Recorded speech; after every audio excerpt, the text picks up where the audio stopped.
We are going to discuss a method for checking the refrigerant charge and efficiencies in a system without using our gauges. Non-invasive methods are ideal in some cases to understand how a system is running without risking introduction of non-condensables and foreign oils into the system.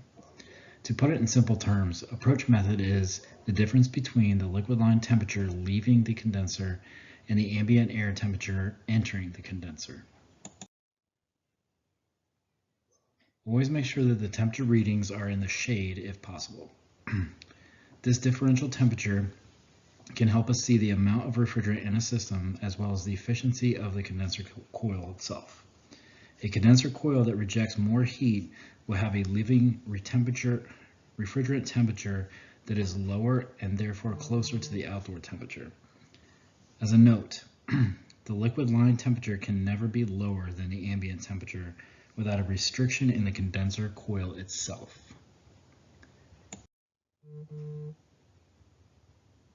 If the manufacturer's published approach values are available, you can use these.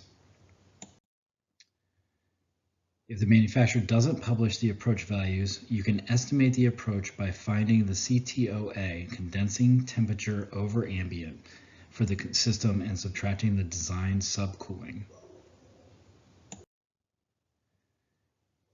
In this example, we're using the CTOA of a 13 SEER unit. We see that it has a CTOA of 20 degrees and the design subcooling is taken from the manufacturer's data of 13 degrees. If we subtract these two, we get 7 degrees, plus or minus 3 degrees. When we measure the difference between the liquid line refrigerant temperature and the ambient air entering the condenser, and the two numbers should be reasonably close, plus or minus 3 degrees. The approach method can be used for other non-invasive measurements to show how effective the condenser is at rejecting heat. If the system's superheat and subcooling are in range, but the approach is high, it is an indication that the condenser is having issues. Dirty coils, restrictions, airflows, and etc. If the approach value is low, with a low superheat and a normal high or high subcooling, the system could be overcharged. Please feel free to reach out to me with any questions that you may have. My email address is dblackstone@airforce1.com.